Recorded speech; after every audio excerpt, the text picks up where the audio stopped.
আসসালামু আলাইকুম। রূপা রান্নাঘরে সবাইকে জানাই স্বাগত।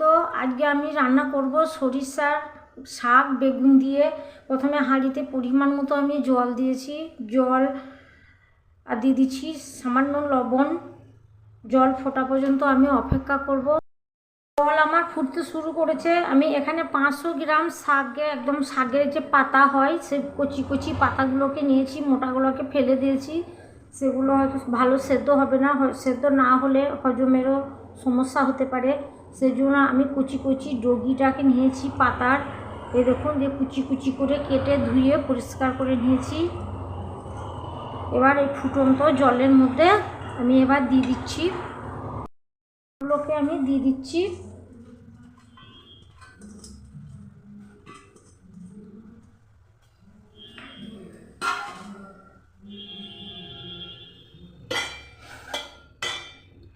শাক আমি ভালো করে সেদ্ধ করে নেব।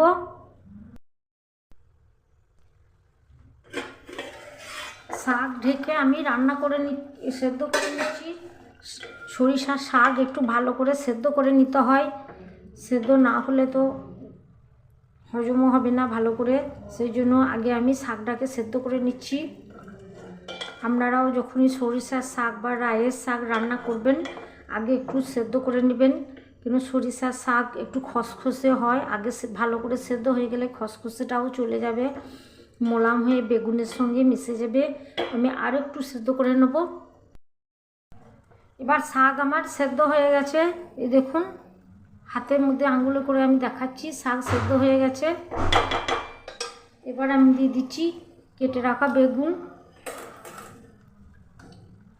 এখানে আমি একটা বড় বেগুন নিয়েছি, বড় বেগুনটাকে কেটে দিচ্ছি। শাক বেগুন এবার আমি আর একটু সেদ্ধ করে নেব জাল দিয়ে।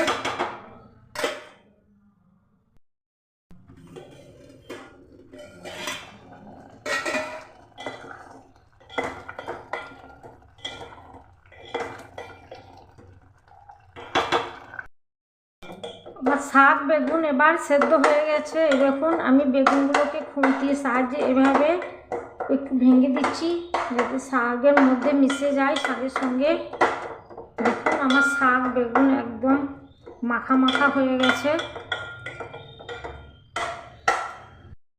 একটা কড়াইয়ে আমি দিয়েছি 3 চামচ সরষের তেল, দিয়ে দিচ্ছি একটা ছোট পেঁয়াজ কুচি, দিয়ে দিচ্ছি রসুন কুচি, দিয়ে দিচ্ছি 2টো শুকনো লঙ্কা। সব কিছুকে আমি একটু লাল করে ভেজে নিচ্ছি।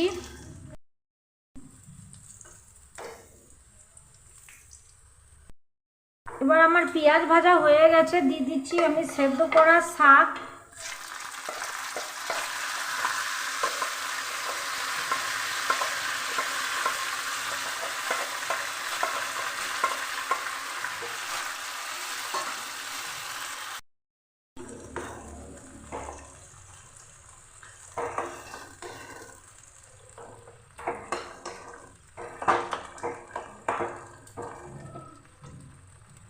আমার আর একটু লবণ লাগবে, আমি দিয়ে দিচ্ছি আর একটু লবণ। দিয়ে দিচ্ছি কয়েক দানা চিনি। সরিষার শাক একটু তেতো তেতো হয়, সামান্য একটু তেতো ভাব থাকে। বেগুনটা দিয়ে দিলে তেতোটাও চলে যাবে, আর একটু সামান্য একটু চিনি দিলে মিষ্টি ভাবটাও চলে আসবে। যারা চিনি পছন্দ করেন না তারা চিনিটা বাদ দিয়ে দিতে পারেন। আমি একটু ভালো করে শাকটাকে আর একটু জাল করে ভেজে নিচ্ছি, একদম মাখা মাখা করে নেব।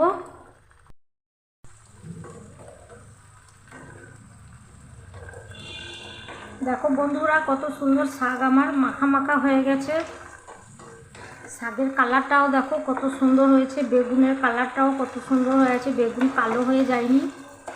আর প্রতিটি বেগুন কত সুন্দর হয়ে শাকের সঙ্গে মিশে গেছে, বেগুনগুলো শক্ত হয়ে কালো হয়ে যায়নি। দেখুন বন্ধুরা, কত সুন্দর আমার শাক বেগুন একদম গরম ভাতের জন্য একদম রেডি। ভাপ উঠছে, আপনারা গরম ভাত দিয়ে একদম আর কিছু লাগবে না। এভাবে যদি শাক রান্না করেন, শাক তো অনেক রকম করে খেয়েছেন, একবার আমি যেভাবে রান্না করেছি এভাবে একবার সরিষার শাক অবশ্যই একবার এই সরিষার সিজনে একবার রান্না করে খেয়ে দেখুন। শীতের শাক শেষ হওয়ার আগে একবার বাড়িতে বানিয়ে ফেলুন। আর আমার শাকের রান্নাটা যদি পছন্দ হয়ে থাকে, ভালো লেগে থাকে, তাহলে আমার চ্যানেলটি সাবস্ক্রাইব করে আমাকে সাপোর্ট করুন। সবাই ভালো থাকুন, সুস্থ থাকুন, আর রূপার রান্নাঘরের সঙ্গে থাকুন। আজকের মতো আসি, আল্লাহ হাফেজ।